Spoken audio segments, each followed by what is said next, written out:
Mediterranean, different countries have versions of a ratatouille. The Greeks have Briam, the Italians have caponata, which is a Venetian one that has sultanas and a couple of other bits in. And I've got competition with the dog today. So I'm going to start off with a red onion, and because it just generally takes the longest to cook, and I'm just going to pop everything into a roasting tray with a little bit of salt, pepper and some of my favourite herbs de Provence, which is a mixture of thyme, rosemary, and a good quality one will also have lavender in it as well. So the nice thing about this style of cooking is that it is all, chuck it all into one tin, and you don't really have an awful lot of washing up to do at the end. My mum tells me I should have opened a restaurant years ago because I needed a KP, which is basically somebody that clears up and washes up after me. So a quick tip on how to cut a red pepper so that you don't have any waste at all, particularly with food prices going up, we don't want any waste. So if you take it off like that, remove the green bit, take the bottom bit off, and then we can just go down like that. It's also an easy way of getting rid of that white bit, which doesn't taste or feel very nice in your mouth.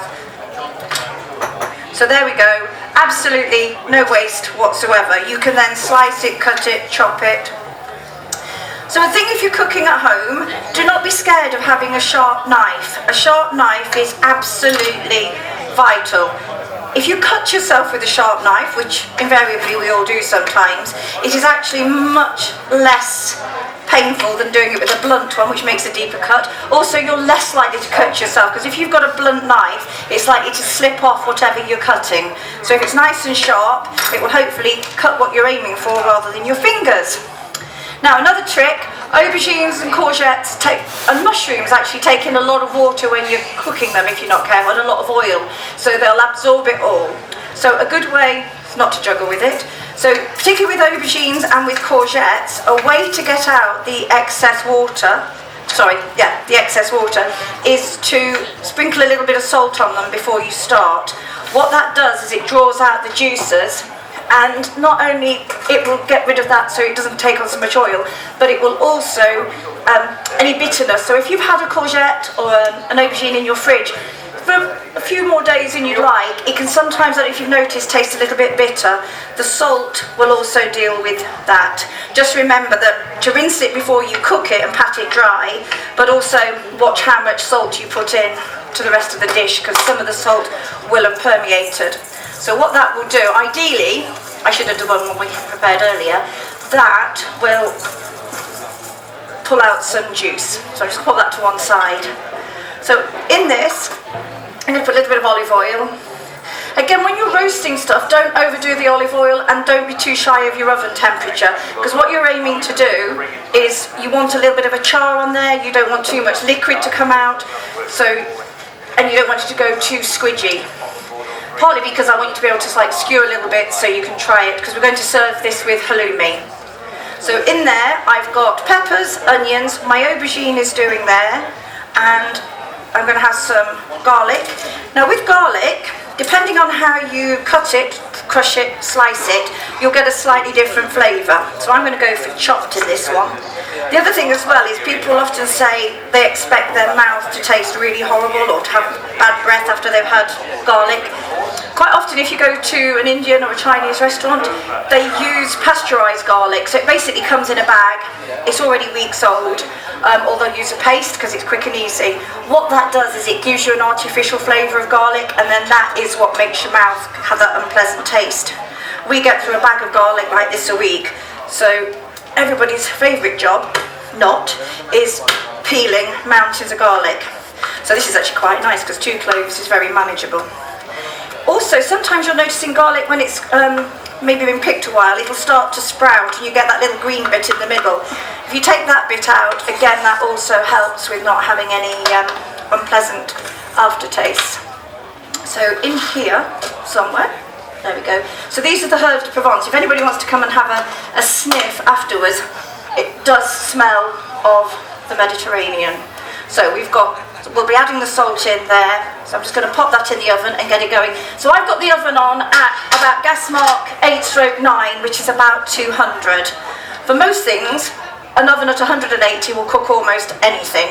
And if you need things at different temperatures, turn the fan element of your oven off.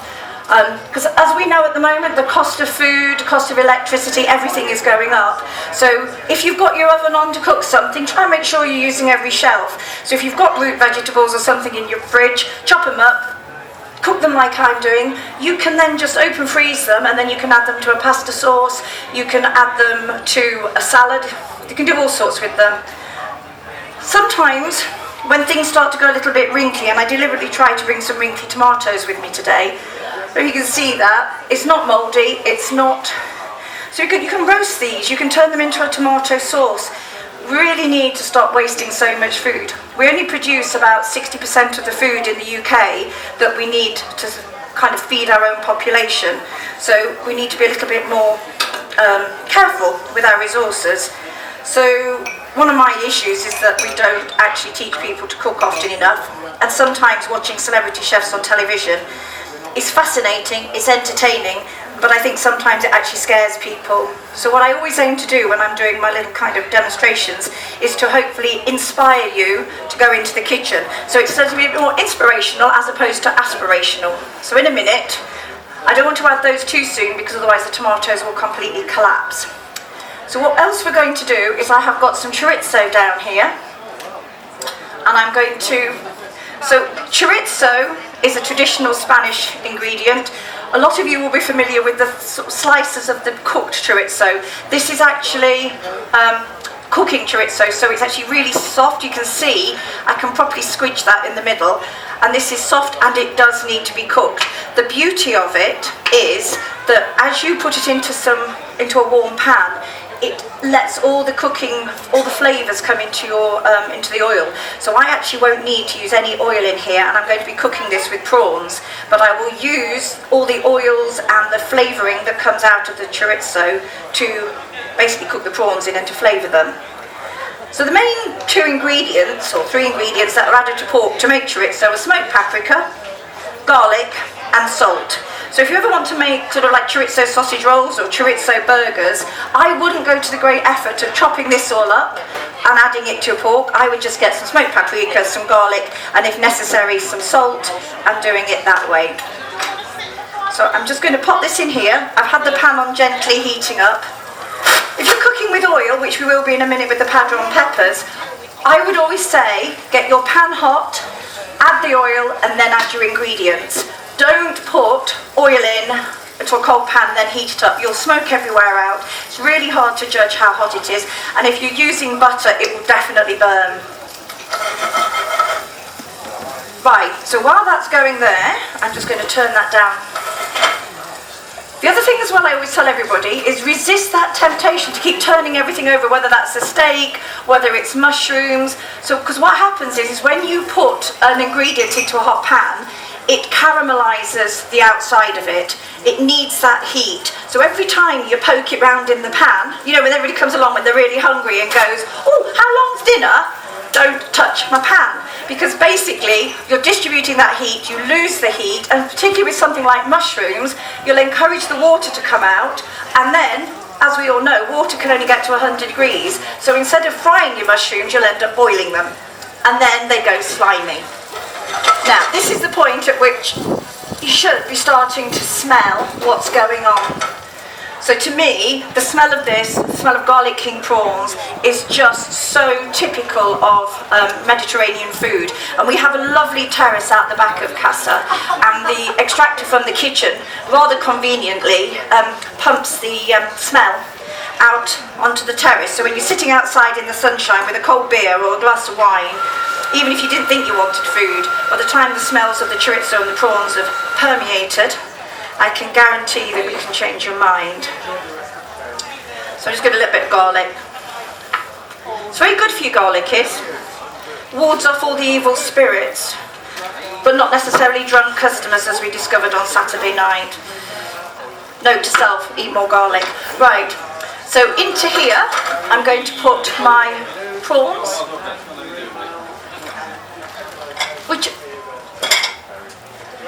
right, so these have defrosted. So if you're defrosting things, if you're not going to use it straight away, absolutely defrost in a fridge. If you're defrosting something like prawns, defrost in cold water, not in warm water, however tempting it might be. If you need to defrost something in a hurry, put it under a cold running tap. It will defrost quite quickly, but you're not heating it up, so you're not risking any sort of levels of food poisoning. Now the chorizo's got lots of salt in it. The prawns, because they've been washed, now don't have the brine, so I'm going to put a tiny little bit of salt just on the prawns. And then I'm going to add them. So I've dried them, add a little bit of salt, and I'm just going to... And again, always, if you're doing something like this, use a raw prawn. If you use cooked prawns and you put them into there, they will whizzle up to absolutely nothing, and there's no flavour to them. So, now, it took me years to learn how to do this. If you want to flip it over chefy style, you push the pan away and then drag it back towards you. I don't recommend it at home because the amount of food I've lost down the back of cookers and on the floor doesn't bear thinking about. So I'm just going to let that simmer away, slight fire away. I'm just going to turn it up a little bit. And while that's going on, another very popular tapas dish, really easy to do at home, and these for a long time weren't available in any of the shops. These are padron peppers. Now they look spicy, but they are absolutely not. They reckon it's like Russian roulette, however, it's not 1 in 10 that's spicy, it's probably about 1 in 10,000, because in 8 years of selling it, I think we've only ever had 3 that we know of. When you come to eat them, be very careful because we'll send them out straight away because they'll be really hot. Hold the little stem, eat it, you can eat it all the way down to the stem. So put a little bit of olive oil in there. Now these is a fine line between getting them so that they're charred, but they're not so cooked that they deflate. Oh, and the other thing I'm just going to add to that is a little bit of lemon. So I'm just going to take that off there, take the ends off.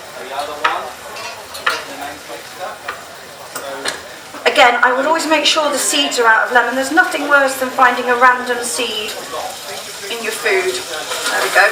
So that'll keep going there. Right, that should now be pretty hot.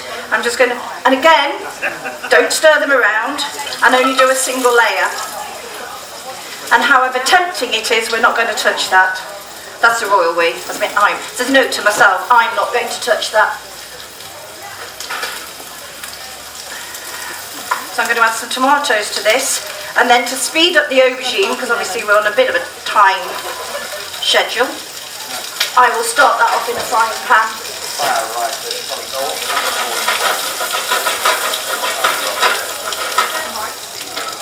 Not yet. See what I mean? I'm telling you not to shake it, and already I'm there. It doesn't cook any faster when you shake it, it actually cooks slower. Right, so back to the aubergine.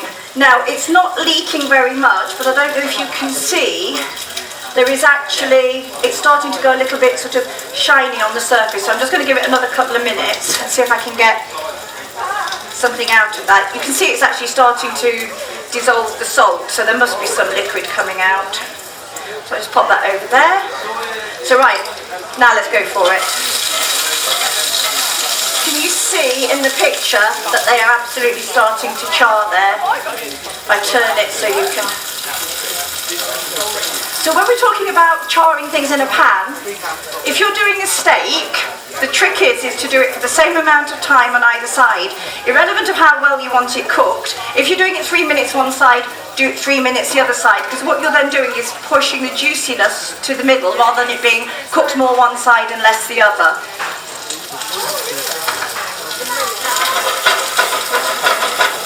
So yesterday when I was demonstrating this, I was showing how to chop parsley, which sounds really simple, but if you've got kids, or you're clumsy, then I had a little girl yesterday, she was only 8, and she was the most enthusiastic audience member. If she could have seen over the top of the counter, I'd have had her up here. But what I would recommend is if you've got kids and they want to join in, you can put the herbs into a little plastic cup or into a mug and then just use a pair of scissors to cut them. And I always use flat leaf parsley and fairly coarsely chopped as well. And the final thing with parsley is always add it at the last minute because it goes all brown and horrible if you don't. So we're about to dish this up into some tapas dishes. There are cocktail sticks at the ready, and hopefully glamorous assistants at the ready. Right on cue, thank you Jess and Harry.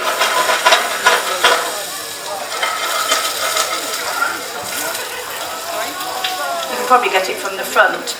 So we'd recommend getting it into the tapas dishes is what we recommend. So what you're aiming to do is when you get this to your table is to skewer a piece of chorizo and a prawn, unless you don't have to like one or the other.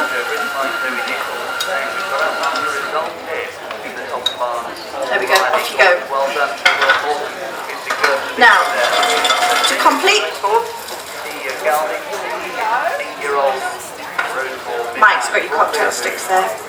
If you just take them round, and offer them round with the cocktail sticks, people can stab as they go. Don't leave them on any one table, Harry, because there's lots to go round. Okay, so the padron peppers, to finish those off, we just use a little bit of sea salt. I say a little bit, for anybody that's got high blood pressure, you're probably going to have a bit of a coronary just on the back of how much salt I'm going to put on these, but it does need it.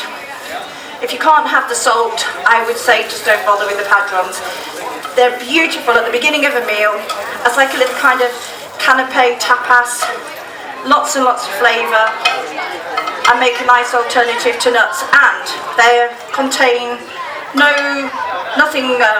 meat, no fish, so they're vegan, they're vegetarian, they don't have any nuts, so they're kind of one size suits all. You don't need cocktails for this. There we go. Okay, right.